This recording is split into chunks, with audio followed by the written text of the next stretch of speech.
Talking to John Keim, Redskins insider for ESPN.com. So I know nothing is absolutely concrete, but what are you hearing about guys reporting? I saw a story yesterday that I believe Titans rookies are reporting tomorrow. What's going on with guys like Chase Young and the rest of the rookies, and what's going on with the vets on the team? What do you expect? Yeah, what I expect is the rookies to be signed by Friday.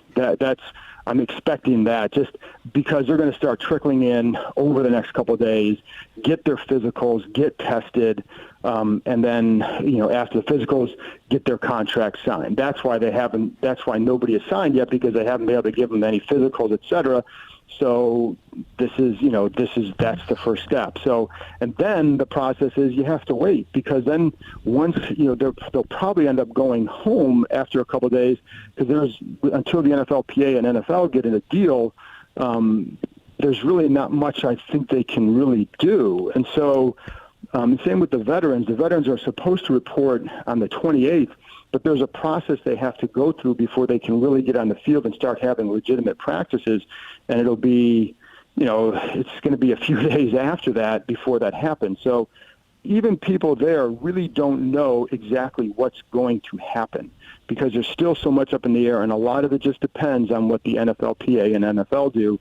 And it certainly seems like they've made some progress, which is a good sign. But until that's resolved, then there's still, even people in buildings still have questions about what's going to happen and when.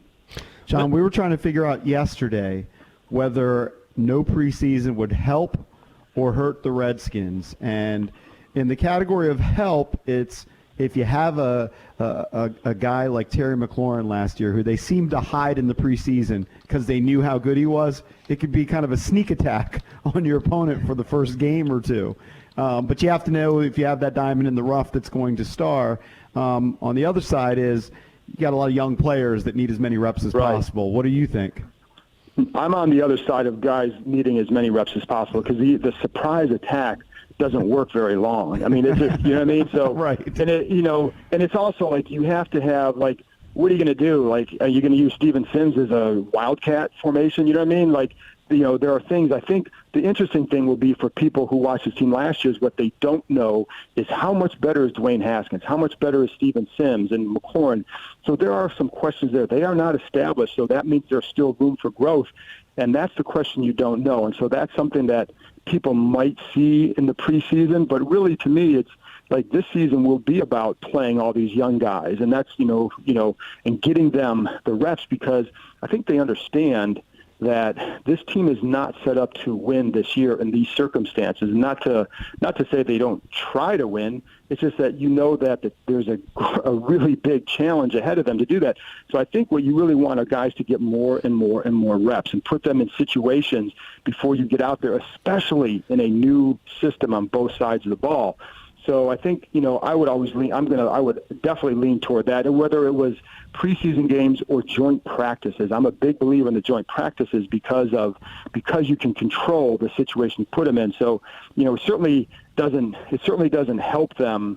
Like I said, I think you with all these guys, you'd want them to get as many reps as possible before, especially in a new system. John, you retweeted Will Compton a few days ago on Twitter. He said his first second-year self, this is on the top of no preseason games, first second-year self would be stressed to the max, would have been calling his parents, basically saying, for sure I'm getting cut. But his vet self, his later, career self would be pumped about it. And that's going to be the case where guys who might have made the roster with a good showing in a preseason game or two, those guys are going to fall through the cracks or could fall through the cracks without that display of the preseason games. Absolutely. And this is why way back in the spring when they only signed 4 undrafted free agents, and that's what I relayed to people at the time, that the reasoning behind that is if it's going to be a lot harder for those guys to not just to make the roster, but to impress. You're not going to have enough time if there's an abbreviated summer like we're going to have now. And so, they saved roster spots in case they needed more guys, but they only signed 4 because you figured they're just not going to, it's going to be really, really hard for them to make it, even much more so than before. But the other factor on this team would be if you have, even through that month of practice or whatever, again, I think it depends on the kind of team you have. If you feel that you're close to, you can contend for the playoffs and all that, well, you're probably going to keep those veterans automatically. But if you're a team that's who is wants to grow, which I think this is what this team is, then maybe you're more apt to say, well, you know what, I'm not sure. I'll just keep the young kid. And plus, I think a lot of the rookies will make it, like the draft picks, because it's a new group that you don't tend to cut your own. Mm-hmm. But I do think that is that has been something that for undrafted it makes it harder. Now they're going to expand the practice squad, which helps them. So you can keep them around and give them more chance, but it's really hard. Like, look at Steven Sims.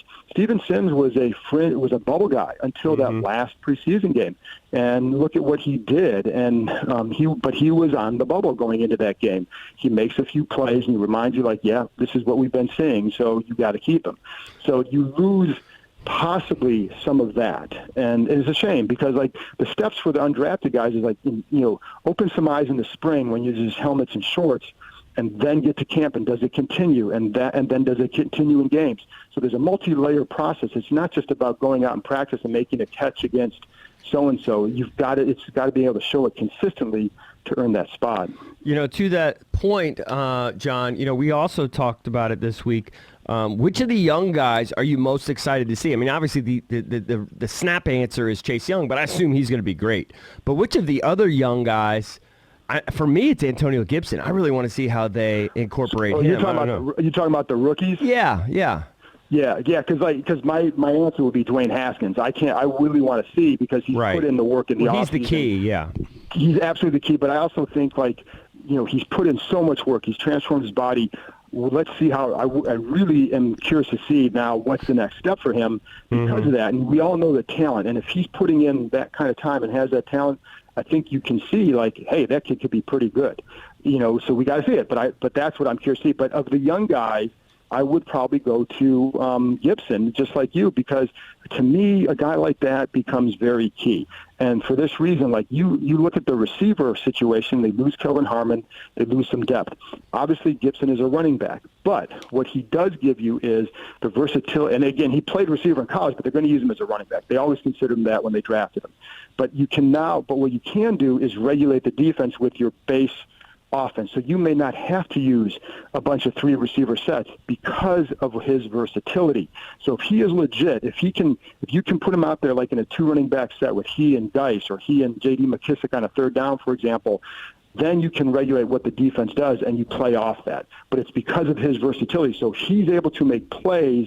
It gives you another playmaker, but it also broadens your offense to where maybe having the lack of receiver depth that people think they might have might not hurt you as much because you have that versatility available. And same with the tight ends, it can offset some of what you don't. I think you still need the other stuff, but it can offset some of that because of his versatility. Does Gandy Golden have any shot to get significant playing time early on?